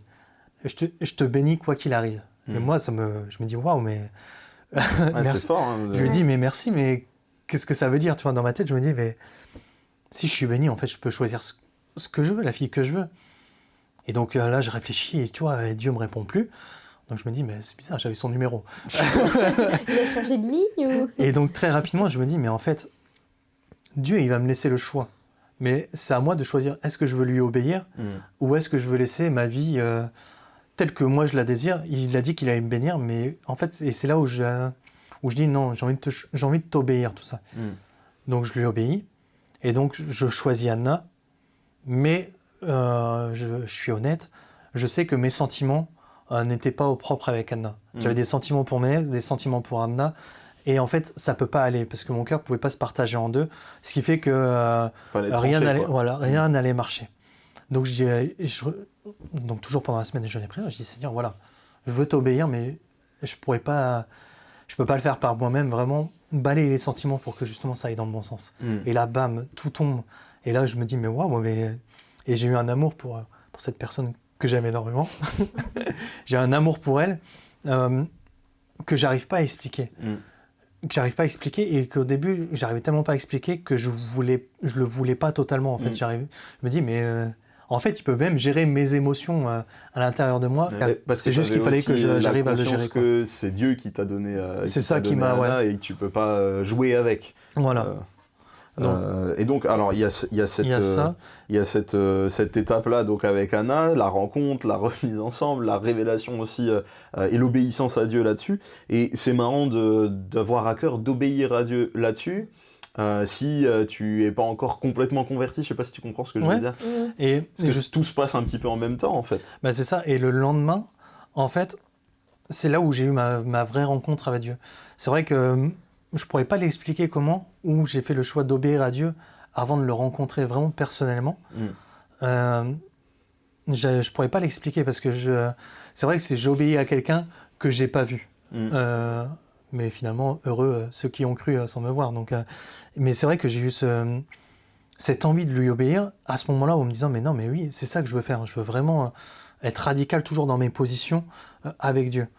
Mais c'est le lendemain où, quand j'étais baptisé du Saint-Esprit, donc à la veille de prière, où j'ai pu rencontrer vraiment Dieu. Donc j'ai eu le baptême du Saint-Esprit, mais j'ai aussi la vraie rencontre avec Dieu, où je me dis mais c'est ça la vie avec Dieu, où j'ai débordé d'une joie tellement incommensurable que je pourrais même pas l'expliquer avec des mots.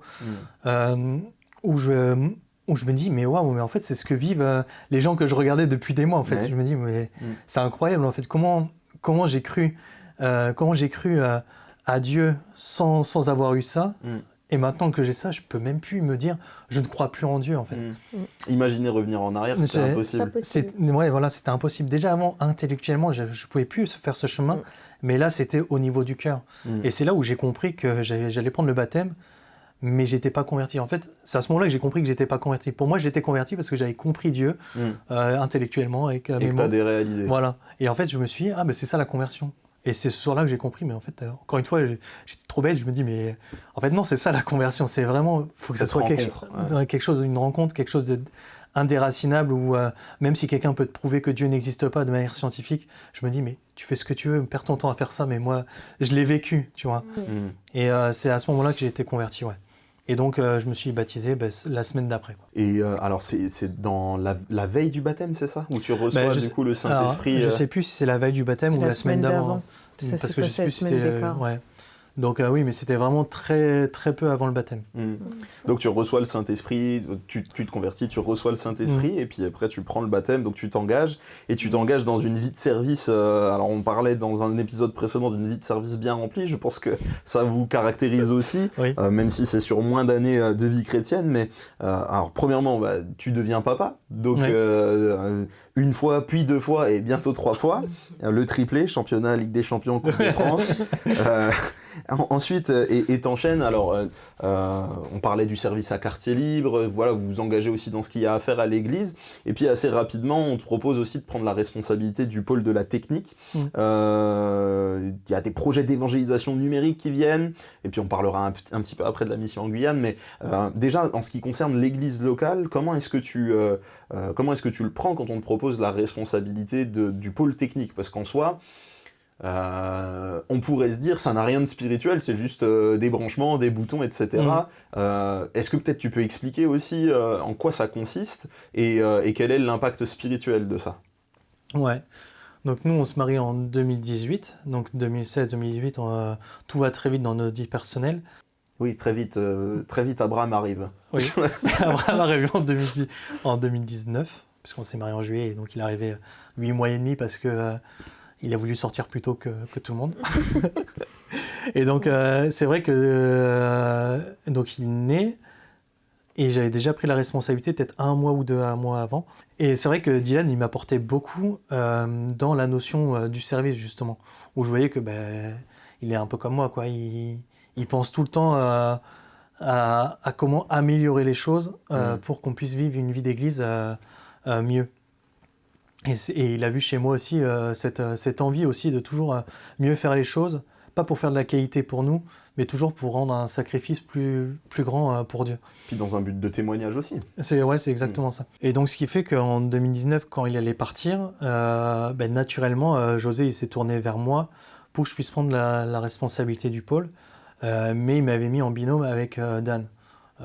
Alors naturellement, c'est pas si naturel que ça, hein. Il a pris le temps de prier, oui, et le Seigneur l'a dirigé vers toi, plutôt comme ça. Naturellement, parce qu'il a une vie de l'esprit. C'est vrai que pour moi, ça devient naturel, mais c'est vrai que... C'est bien de répéter que les responsables de l'Assemblée sont responsables parce que le pasteur a une vie avec le Seigneur et que c'est le Seigneur qui lui montre. Et justement, tu vois, et c'est en ça où je peux rebondir dessus, c'est qu'il m'a mis en co-responsabilité avec Dan. Moi, je te dis, au début, ça m'avait un peu frustré. Je me dis, j'arriverai à gérer, quoi. C'est juste des câbles. Comme tu l'as dit, c'est juste des câbles et des boutons. Hein. Et je savais que Dan n'excellait pas là-dedans. Tu vois, je savais que ça allait être ma partie. De son propre aveu, d'ailleurs. Oui. Lui, il attend que ça de partir, mais pour l'instant, je le garde. Et en fait, tu vois, c'est là où je sais que José a bien prié, parce que si j'avais été tout seul en responsabilité, j'aurais jamais pu faire ce que j'ai pu faire, puisque j'avais pas cette profondeur spirituelle qu'avait Dan à l'époque. J'ai envie de dire, on était chacun dans notre domaine. Lui, je pense qu'il a beaucoup prié pour l'équipe, il a beaucoup prié pour que tout se passe bien, et moi, j'étais beaucoup les mains dans le cambouis. Sur l'aspect vraiment technique, quoi. Ouais, l'aspect technique, et j'avais pas ce côté naturel dans la prière, justement. Tu vois, justement, pour le coup, c'était pas naturel pour moi. Ce qui fait que, au début, quand je faisais les choses un peu par moi-même, pas dans le sens où je voulais pas écouter Dieu, mais c'est plutôt dans le sens où je n'avais même pas pensé à demander à Dieu, en fait, ce qu'il voulait. Et quand je commence à prier dans ce sens-là, où je vois qu'en fait, il faut prier, même pour son pôle et pas juste pour ses problèmes personnels, c'est là où Dieu il me met à cœur justement l'évangélisation numérique. Et donc moi j'essaye de mettre ça en place, j'en parle avec José, on essaie de faire une sortie dans la rue, je fais des beaux flyers, enfin beaux maintenant avec le recul je pense qu'ils étaient horribles. Et donc voilà, et quand j'essaie d'évangéliser dans la rue avec une équipe, j'essaie de manager l'équipe, machin et tout. Alors moi José il me prend, il me met sur le côté, il fait mais calme-toi, ça va bien se passer, tu vois. Parce qu'en fait je voulais que ça soit tellement bien fait que je voulais faire par moi-même et non avec la force de Dieu. Et moi, j'en suis ressorti très frustré de ce moment-là, parce que je me dis, mais Seigneur, tu m'as mis à cœur d'évangéliser les gens, j'ai vraiment envie de faire ça, mais j'y arrive vraiment pas, je suis nul en fait, tu vois, ça servait à rien et tout. Et là, il me redit, non, mais l'évangélisation numérique. Et je comprends toujours pas. Et c'est à peu près la même époque où les Steve et Verita Fidèles viennent. Et donc, dans ma tête, je me dis, Seigneur, je veux vraiment avoir une belle prophétie, vraiment, donne-moi une belle prophétie. Comme si je savais que j'allais être devant, alors que je ne savais pas du tout. Je dis, là, ils vont m'appeler, je veux vraiment que tu me donnes une belle prophétie, machin et tout. Et là, ils m'appellent, voilà. Donc je me dis, tu vas répondre enfin à ma prière, parce qu'ils étaient déjà venus 1 ou 2 fois avant, et ils ne m'avaient jamais appelé. Et dans ma tête, tu vois, avec le recul, je me dis, mais c'est n'importe quoi de vouloir des prophéties. C'est pas comme ça qu'on se construit. Et donc il me donne une prophétie, machin et tout, il commence à dire que j'avais une vie compliquée, justement, il commence à dire tout ce qui n'allait pas dans ma vie, je me dis taisez-vous parce que là, personne ne sait, taisez-vous. Donc j'arrive pas à gérer mes émotions, je pleure et tout. Et là il commence à dire ouais, tu vas avoir les outils pour être un bon père, tu vas avoir les outils pour être un bon mari, et surtout tu vas être un conquérant, machin et tout. Et moi quand je ressors, on était tous dans la même pièce, je me retourne juste, et là je vois les gens qui commencent à applaudir, je me dis... Et moi, dans ma tête, je me dis pas c'est une belle prophétie, tu vois. Les gens, ils disent waouh, c'est un truc puissant, un conquérant, je vais être un pilier dans l'église, donc une colonne, tu vois. Et moi, quand je ressors, j'entends pas ça, je me dis mais waouh, mais qu'est-ce que je viens de me mettre sur le dos. Moi, dans ma tête, je me dis mais moi, j'ai pas envie de vivre ça en fait. J'étais bien tranquille. Et là, je commence à paniquer et tout. Je commence à prier, c'est là, je dis mais retire-moi de la technique, retire-moi de tout. Vraiment, je veux me remettre dans un coin, tu vois, dans le sens où en fait, j'ai côté de nouveau, voilà, je veux pas dépasser. Je veux fondre dans la masse, machin et tout. Et là, la prophétie, ça voulait dire, ouais, t'es un conquérant, t'es une colonne. Et moi, je me dis, mais moi, j'ai pas envie d'être ça, moi. Et en fait, je me rends compte avec le recul que voilà, j'essaie de faire les choses par moi-même, ça marche pas. Et à un moment, je dis, Seigneur, bon, tu me dis évangélisation numérique, vraiment, fais les choses, montre-moi ce que ça veut dire. Et là, il commence à me montrer des visions, des podcasts et toi, il me montre des visions à peu près de ça. Bah oui, ce qu'on peut vivre, nous, dans les émissions à propos, les formats et toi également, même les réseaux sociaux, on a vu des personnes s'approcher, demander le baptême, venir à l'église par le travail que tu as pu faire, sur le référencement du site, sur le fait de la refonte aussi du site, hein, il y a eu tout un travail. Alors Dylan avait posé des bases dans certains domaines, il y a aussi le fait de proposer des cultes en live. Suite au Covid, on a eu à cœur de proposer nos cultes aussi pour notre assemblée, pour les gens qui ne pouvaient pas se déplacer. Et tout ça, c'est aussi des choses que toi, tu as pu mettre en place. Et au-delà simplement des câbles et des boutons à tourner, mais il y a vraiment une portée spirituelle qui s'est dégagée de ce travail-là. Ouais, c'est vrai qu'aujourd'hui, c'est un peu compliqué parce que ça prend beaucoup de temps, la vie de famille et tout ça. Donc parfois, je viens à 5h du matin pour faire les choses. Parfois, Anna me permet de prendre le temps de le faire en semaine et tout, en week-end, pas en semaine, parce que je travaille. Je travaille, hein. Vous inquiétez pas. Et donc, en fait, là, je me dis, parfois, j'ai perdu trop de temps et j'aurais pu amener Jésus à plus d'âmes que j'ai fait. Mais c'est vrai que quand je prends le recul aujourd'hui, on était d'une chaîne YouTube où on était même pas 100. Aujourd'hui, on a plus de 4000. On a quasi 1000 sur Instagram, alors qu'on est une église où il n'y a que 150 personnes. Je sais que les messages, ils touchent un peu partout. Là, d'ailleurs, à un moment, j'avais lancé sur Spotify les cultes et tout. Et je me rappelle, Anna a fait, mais est-ce que ça sert vraiment à quelque chose, Spotify? Et moi, dans ma tête, quand elle me l'a dit, je me suis dit, mais c'est vrai, est-ce que je ne mets pas en place encore un truc qui ne me sert à rien, une charge en plus? Donc je prie Dieu, et le lendemain, il y a quelqu'un du Canada qui m'écrit, il me dit, merci pour vos cultes, moi ça me fait du bien et tout. Et je me dis, mais waouh, mais on a une chance incroyable à notre époque de pouvoir toucher les gens aux extrémités de la terre. Sans bouger de chez soi. Sans bouger de chez soi, et je me dis, voilà, c'est là où je sens que je suis un conquérant, dans le sens où j'utilise les différents soldats, toi, ton père et tout. J'en fais des reels, alors plus trop en ce moment parce que là on est vraiment très, très occupés, où on fait des vidéos courtes qui impactent les gens, qui amènent la foi à certaines personnes, des personnes qui sont venues ici. Dernièrement il y a une sœur qui a vu Manu sur TikTok et elle le connaissait dans la vraie vie, elle va le voir et tout. Après elle vient à l'église et là elle est baptisée, maintenant elle est dans ton groupe de jeunes de baptisés. Et je me dis voilà, en fait tout ce qu'on fait, on le fait de manière simple, et c'est parce qu'en fait Dieu nous permet de le faire de manière simple. En fait Dieu peut m'aider vraiment dans les trucs vraiment très pratiques, très matériels, dans tout ça. Un autre truc par exemple, on a une lumière de projection qui marchait plus, et c'est bête, hein. J'ai fait une imposition des mains sur le projecteur, je monte, je fais une imposition, je fais Seigneur, toi tu peux guérir toutes choses, je vois pas pourquoi tu n'arrives pas à réparer ce truc là, tu vois, mais un truc tout bête. Le dimanche, je vois que la lumière, elle remarche. Alors que j'avais commencé à la racheter. Et la lumière fut. Et la lumière fut. Et je me dis, mais j'ai un Dieu qui m'aide au quotidien. Et aussi parce que tu as ce cœur de dire, je fais ce service-là, pas parce qu'il faut le faire ou parce qu'on veut faire de la qualité, mais dans le but que ça bénisse l'Église et que des âmes soient sauvées. Et c'est pour ça que Dieu bénit, c'est pour ça que ça fonctionne. Nous, notre objectif, c'est pas qu'on soit 10 millions sur la chaîne YouTube, peu importe. Notre objectif, c'est que le plus d'âmes soient sauvées, que les messages fassent du bien, et on se formate pas pour que ça marche, on fait ce que Dieu nous demande de faire. Je pense que c'est aussi le cas. Tu vois, je te donne une petite anecdote également. Moi, ceux qui ne le savent pas, je suis prof dans la vie également. Et j'ai des élèves à moi qui ont vu les Reels aussi et qui m'ont dit monsieur, on a vu les vidéos. Je fais quelle vidéo? Il fait ouais, faites pas semblant et tout. Et ils ont pris en note des citations de choses que je disais en prédication. Et après, ils venaient me voir dans les couloirs. Monsieur, quand vous avez dit ça, en fait, ça veut dire quoi? Et j'ai pu du coup discuter avec quelques élèves l'année dernière à ce sujet. Donc non, vraiment, il y a ça ouvre des portes même après dans la vie quotidienne pour le témoignage, et c'est vraiment excellent. On va simplement parler rapidement d'un temps de mission qu'on a eu en Guyane, parce que on était ensemble. On est parti donc on est parti à 3, on est revenu avec des kilos en plus, mais aussi avec des expériences.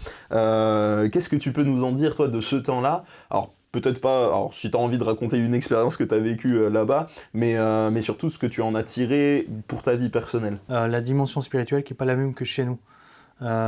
Ici, maintenant je le vois un peu mieux parce que j'ai eu un discernement qui m'a été donné en Guyane, où ici on est plus dans la séduction, dans ce genre de choses, où l'ennemi il est un peu plus caché, un peu plus tapis dans l'ombre.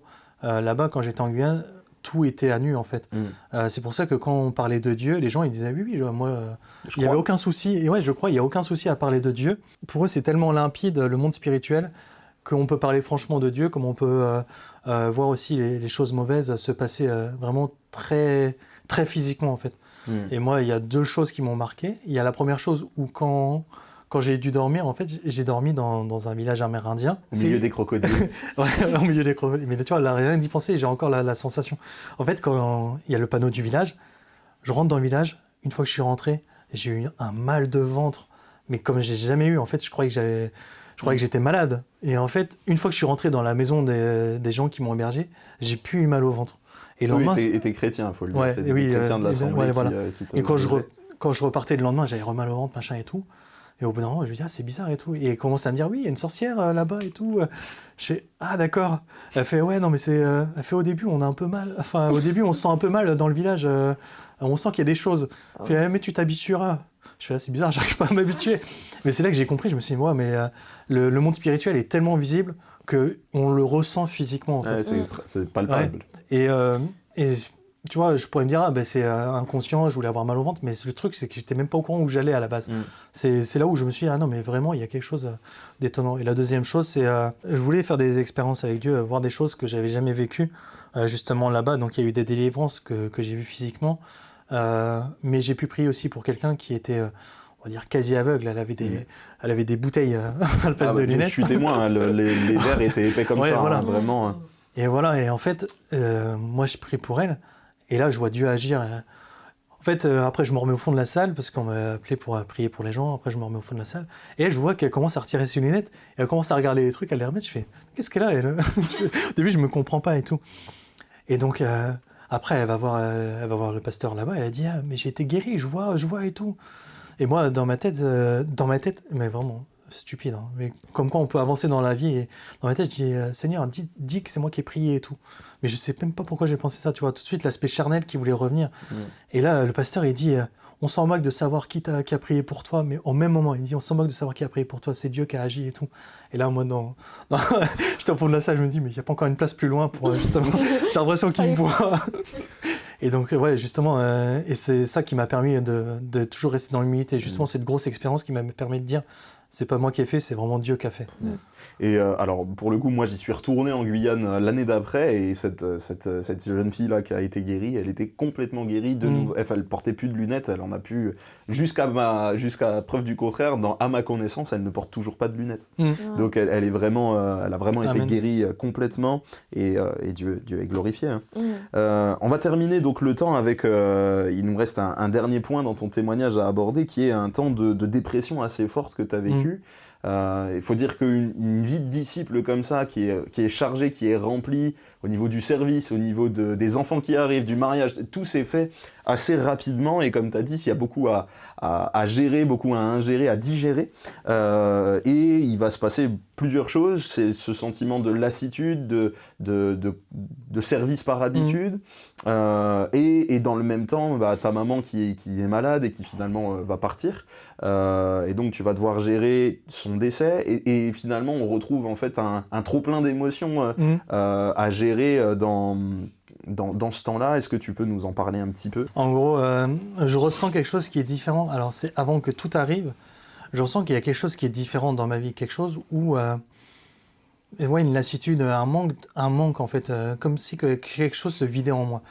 Et le truc, c'est que je le ressens bien avant que toutes mes bricoles arrivent en fait. Bricoles, hein, pour pas dire épreuve. Et donc au début, je le comprends pas. Je me dis juste, c'est peut-être juste un coup de fatigue, machin et tout.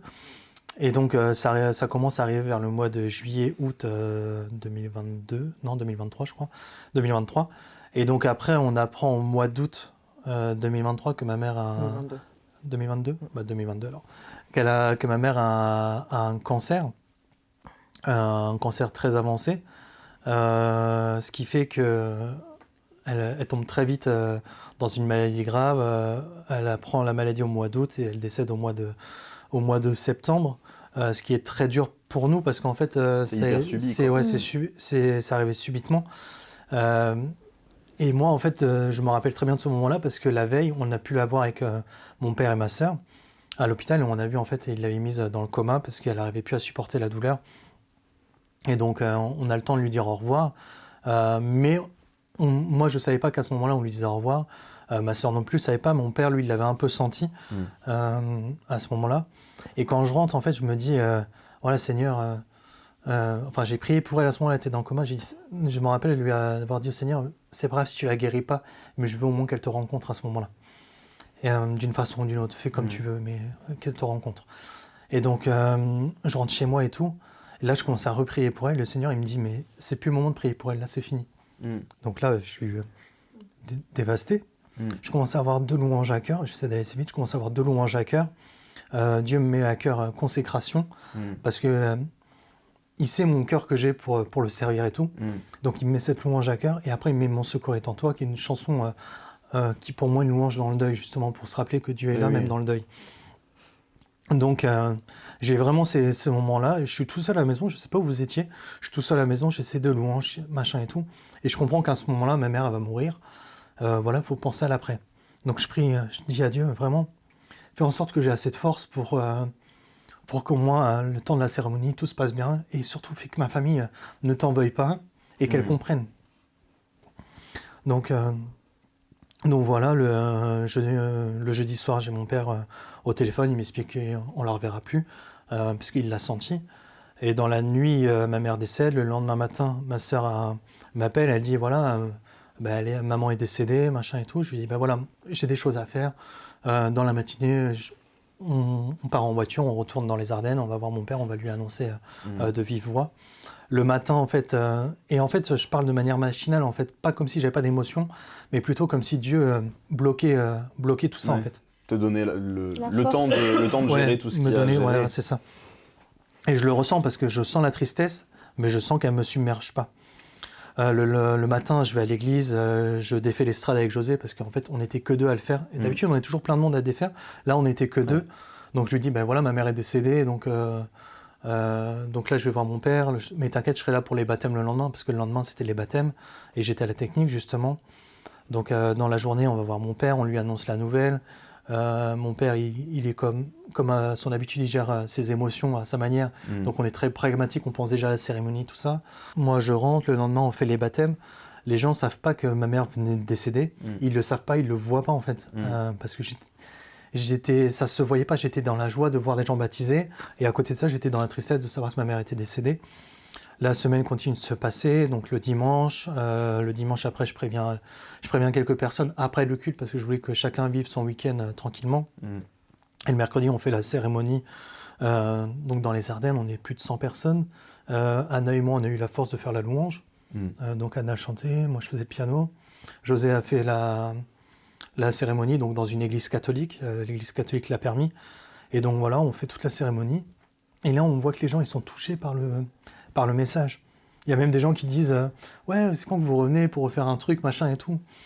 Donc nous, on était heureux parce qu'on s'est dit, voilà, au moins on a pu témoigner de qui était Dieu. Ils ont senti que malgré le décès de ma mère, il y avait de la vie, il y avait quelque chose de différent des autres cérémonies qu'ils avaient. Et donc à ce moment-là, une fois que tout est fini, là c'est là que je commence à pleurer, où Dieu permet, où je pleure et tout. Je puisse faire mon temps de deuil. J'en profite pour dire, tu écris dans ton témoignage, j'arrive à pleurer devant ma famille. C'est assez fort, je trouve, vis-à-vis du contexte qu'on a déjà discuté. Ouais, c'est un peu compliqué, parce qu'en fait, mes sœurs, elles étaient tristes et tout. Mon père, lui, il se retenait comme tout le temps. Et en fait, mes sœurs, elles voyaient que je pleurais pas, en fait, que j'étais pas triste, que je gérais le truc. Et donc à un moment, elles m'ont dit une phrase du style, mais tu ressens rien, ou un truc de genre. Et c'est là que je pleure. T'inquiète, prends ton temps. Donc je pleure, vraiment. Et je pense que c'était voulu par Dieu, pour justement que je puisse enfin évacuer des émotions que j'avais. Et que ma famille puisse voir que j'ai des émotions aussi. Donc il y a ça. Et donc après, il y a d'autres épreuves. Notre voiture brûle. Donc ça, finalement, ça va. Après, on a eu des galères aussi avec l'achat de la maison. Et à côté de ça, je continue toujours de me vider, de sentir qu'il n'y a plus de joie, de sentir qu'il n'y a plus de fraîcheur. Et que je me dis même, la présence de Dieu n'est plus là. Et je commence à me dire, mais en fait, j'ai envie de mourir. Pas dans le sens où je me suicidais, mais dans le sens où je me dis, mais j'ai plus rien à faire là, en fait. Je veux aller au ciel. Je sens plus la vie ici, en fait. Je me sens mourir, en fait. Je me sens mourir à petit feu. Et ce qui fait que cet état de dépression commence à prendre de plus en plus de pas dans ma vie personnelle. Donc j'en fais baver à Anna, à mes enfants. Je commence à être beaucoup dans la colère, soit de la colère, soit de la tristesse, mais très peu de joie. Puis quand c'est de la joie, c'est vraiment de la très forte joie, et puis après ça redescend très bas. Comme si j'étais un peu bipolaire en fait. Mais en fait ça monte, ça redescend, mais en fait au fur et à mesure ça descend de plus en plus. Jusqu'à un moment où je commence à me dire, mais en fait, s'il faudrait peut-être que je me tue, au moins ça calmerait les autres, ça les amènerait dans une certaine paix. Et je commence à avoir des propos très durs envers Anna, envers les enfants. Ça s'est passé, en fait, il y a une semaine qui est pour moi vraiment clé. C'est une semaine où José n'était pas là, justement. José, il compte beaucoup pour moi. Et je pense que son absence a fait que les choses se sont accélérées, où j'allais vraiment dans une très grande profondeur. Je me rappelle d'un dimanche où je devais servir, où la veille, je commence à être en colère contre Dieu, et je commence à lever le poing au ciel en disant, mais Dieu, qu'est-ce que tu fais? Je crois que tu devais être avec moi tous les jours, et là je te sens plus, machin et tout. Et je commence à prendre la Bible, tu vois, je lui dis, vas-y, ouvre-la, montre-moi que tu veux me parler et tout, machin et tout. Et il n'y arrive pas. Tu vois, et je lui dis, alors, tu n'arrives même pas à ouvrir une Bible, et tu es vraiment le Dieu de miracles que je connais, tu vois, je commence vraiment à avoir des termes comme ça envers lui. Je prends la Bible, je fais comme ça, tu n'arrives même pas à faire ça. J'ouvre la Bible, je fais, c'est même pas dur. Bon, alors, qu'est-ce que tu veux me dire? Je commence à lire, et là, je vois un de mes passages préférés qui est dans Proverbe 15-16,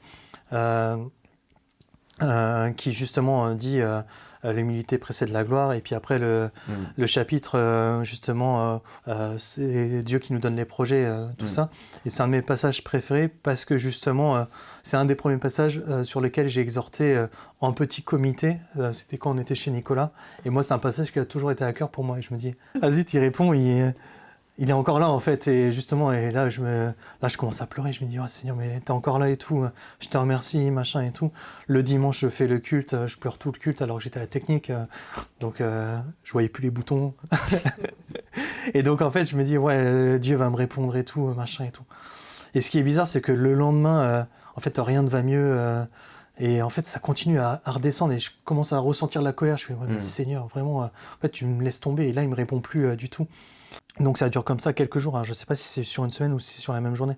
Je sais juste qu'en fait, là, José revient de Guyane, et le mercredi avant de venir, en fait, c'était vraiment une journée très dure pour ma femme et moi. C'est une situation qui dure quand même sur plusieurs mois, plusieurs années. Et je pense qu'en fait, vraiment, si j'avais fait subir ça qu'à Anna, elle n'aurait pas eu ce sentiment-là. C'est le fait que je commence à en faire baver les enfants, tu vois. Je commence à avoir des propos très durs envers eux, ou des propos très tristes envers eux. Je leur parle de la mort, je leur parle de tout ça. Je leur mets dans leur cœur quelque chose qu'ils ne devraient jamais avoir, en fait. Et donc, en fait, je sais que José rentre de Guyane, et moi, le mercredi, je devais encore servir. Et ce que je me dis, en fait, en allant à l'église, je passe par les tondeurs, donc une voie rapide, je vais prendre un coin, et en fait, je vais m'encastrer dedans, je retirerai ma ceinture, je m'encastre dedans, comme ça, moi, je suis sûr de mourir sans embarquer les autres. Voilà, c'est ça. Donc je dis au revoir à mes enfants, je leur dis au revoir comme si je leur disais adieu, mais je leur dis pas adieu, je leur dis au revoir, mais je les serre très fort. Je dis au revoir à Anna, je commence à héler, machin et tout. Et en fait, je suis tellement lâche que j'arrive pas à me mettre à l'envers sur le trajet de l'église. Donc ce qui fait que finalement, j'ai fait tout le trajet. Et donc, je suis très en colère contre moi-même parce que je me sens nul. Je me dis, mais même me tuer, j'y arrive pas. Et voilà, je suis très en colère, j'ai des mots très durs. Je parle mal de José auprès des autres et tout, et je m'en excuse vraiment parce que c'est pas ce qu'on devrait faire. On ne devrait pas parler mal des gens. Et donc voilà, je suis très en colère. Je sens qu'il y a une noirceur en moi qui peut exploser à tout moment. Et là, José, il revient de Guyane, lui, il a le feu et tout. Et il commence à avoir des propos très durs envers les gens qui servent en disant non mais quand tu sers ça te concerne pas, on parle pas de toi, machin et tout. Alors il commence à avoir ces propos-là en prédication. En prédication, oui. En prédication, et en fait il commence à dire non mais là si tu sers Dieu, tu devrais venir avec la joie du Seigneur, tu devrais faire taire ton âme, machin et tout. Je me rappelle plus c'est quoi ces mots, mais en fait c'était vraiment le truc. Et ce qui m'énervait le plus, c'est parce que ça m'irritait vraiment de fou, hein. C'est qu'il me regardait tout le temps, et je me dis mais je vais le défoncer, tu vois. Mais vraiment, et je sais pas par quelle force j'ai réussi à pas me lever, parce que je vous le dis, je voulais vraiment le tabasser. Désolé. Et donc donc je pars vite après le culte, j'éteins tout, je pars vite. Et en fait, je suis tellement en colère que le projet de me tuer que j'avais, parce que en fait, quand je suis arrivé à l'église, je me dis, je me tuerai au retour. Je rentre pas chez moi, en fait, je veux pas rentrer chez moi. Mais là, j'étais tellement en colère que j'ai pris un autre chemin et je rentre chez moi, vraiment en colère. Et je dis, Anna, ouais, José, il a pas arrêté de me parler ce soir et tout. Il commençait à dire des trucs. Et elle me dit, bah, il te parlait pas.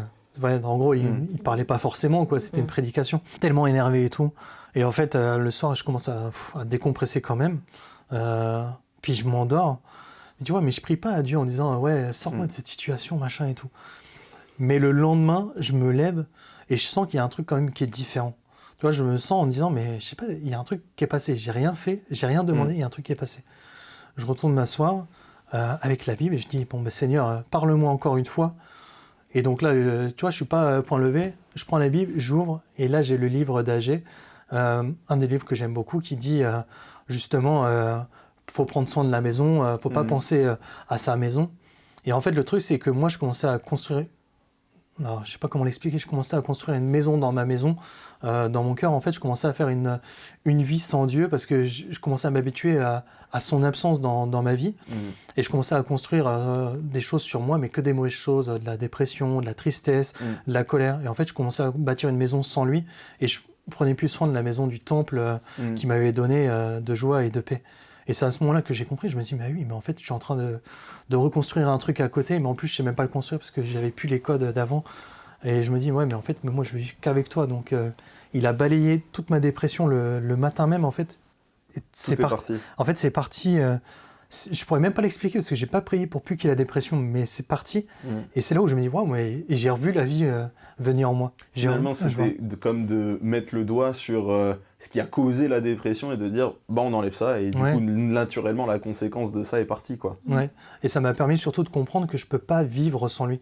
Que je peux pas faire les choses par moi-même parce que quoi qu'il arrive, un jour, ça va m'automotiver. C'est pour ça qu'aujourd'hui, quand je parlais de l'évangélisation, que j'avais essayé de le faire par mes propres forces ou ce genre de choses, où parfois je pense faire des bonnes œuvres et que finalement, c'est pas Dieu qui me l'a demandé, je me rends compte que finalement, ça vaut même plus que pour les œuvres, ça vaut juste même pour ma vie.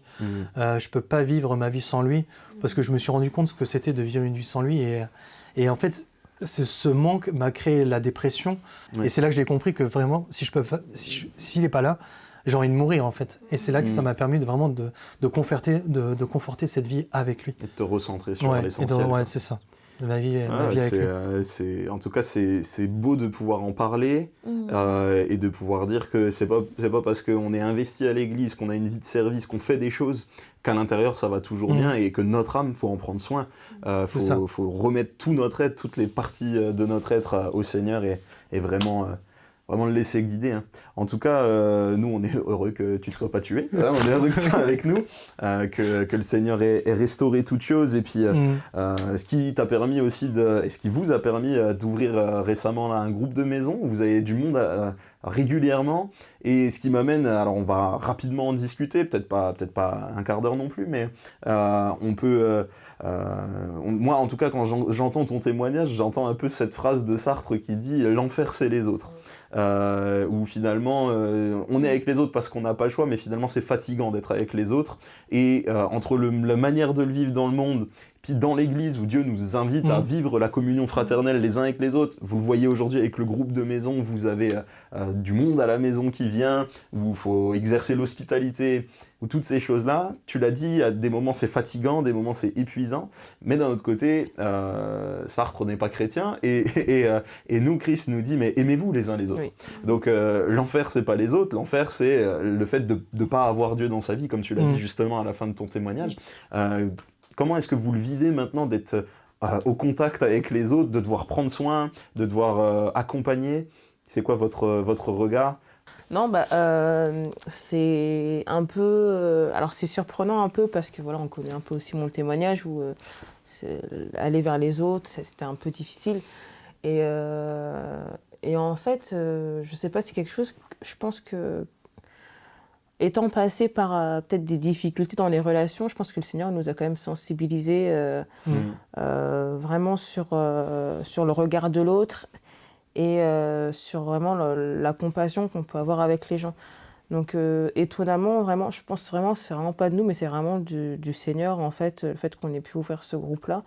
Et c'est vraiment quelque chose que le Seigneur a déposé sur notre cœur depuis très très longtemps quand même.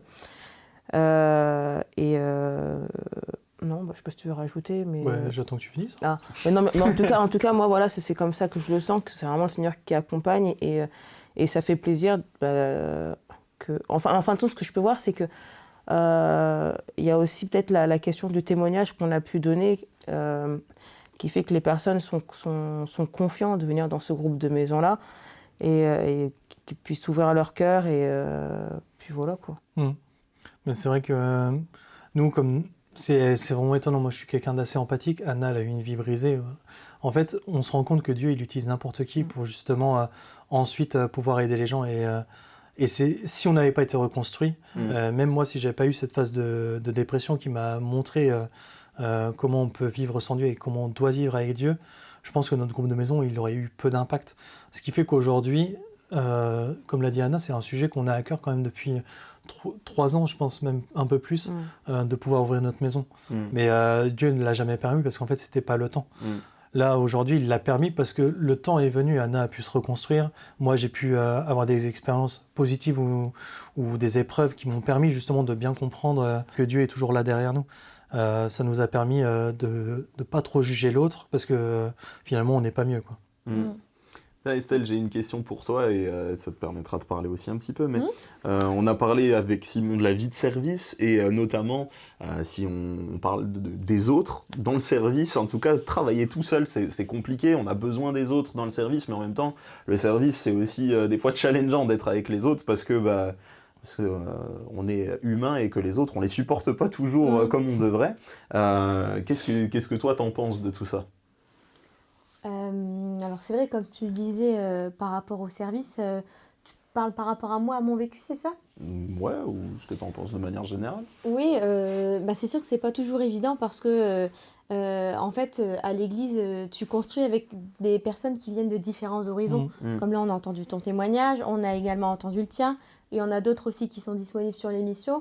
Et c'est sûr que c'est pas toujours évident de concilier notre personnalité avec le service parce qu'en réalité on est confronté à travailler avec d'autres personnes et je trouve que c'est hyper formateur parce qu'en fait ça nous montre aussi nos failles et ça nous montre là aussi où on a besoin de travailler et en tout cas je trouve que dans le service ça nous fait grandir et ça nous aide aussi à développer, je sais pas, des choses qu'on aurait par exemple dans la vie quotidienne. Par exemple, Simon, on a une personnalité qui est hyper différente. Je suis pas sûre que, je sais pas, dans la rue, ça aurait été une personnalité avec laquelle j'aurais accroché. Dû à ton passé, dû à ce que tu aurais fait. Et là, dû à ton histoire à toi aussi. Voilà, dû également à mon histoire. Et je trouve que ce qui est beau dans le service, c'est que Dieu, comme tu le disais, il compose avec chaque personne et que du coup, on arrive à créer un vrai lien du coup qui fait que je pense qu'il y a que dans l'église en fait que tu peux vivre ça, de pouvoir construire avec des personnes de différents horizons et pour moi le service c'est hyper formateur et en tout cas pour ma part il y a eu des périodes où j'ai aussi on n'est pas dans mon propos mais où j'ai vécu des périodes hyper difficiles et dans le service en fait les frères et sœurs ils m'ont vraiment aidé à avancer, à aller mieux. Et je trouve que c'est un pilier important dans une vie de foi, en tout cas le service. Ouais. Et puis, à ne pas oublier, comme je disais tout à l'heure, on parle de la communion fraternelle, mais elle se construit aussi dans le service. Simon, toi, par rapport à ça et par rapport justement au trop plein d'émotions, à tout le jeu social dont on a déjà parlé, aujourd'hui, comment tu vis la communion fraternelle dans l'église ? Mais justement, tu vois, là, tout à l'heure, je me suis laissé prendre par mes émotions. Aujourd'hui, j'ai plus envie de les gérer dans le sens où je veux plus les cacher. Surtout quand je suis avec des gens qui, pour moi, je considère comme ma famille.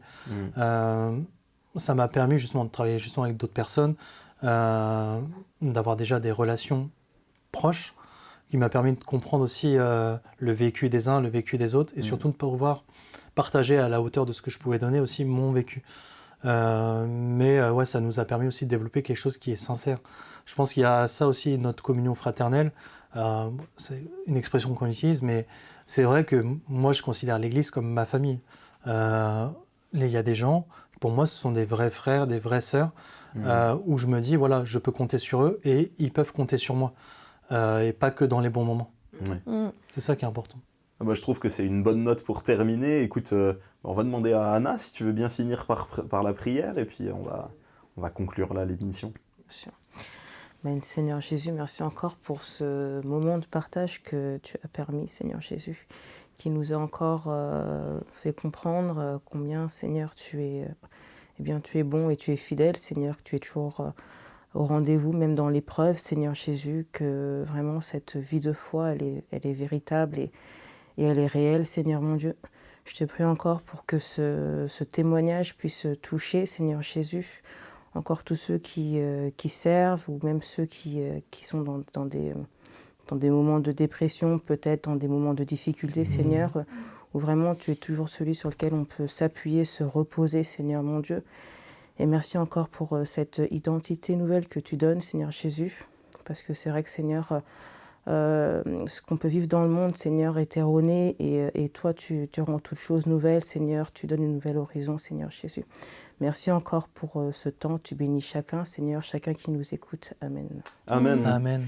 Écoutez, soyez bénis les amis, merci à vous d'être restés jusque-là. L'émission est longue, mais je crois qu'elle vaut la peine d'être entendue. N'hésitez pas à vous abonner à la chaîne également pour voir les autres témoignages des personnes de l'Assemblée, de certains pasteurs qui sont parmi nous. Et puis on vous dit à très bientôt pour une prochaine émission.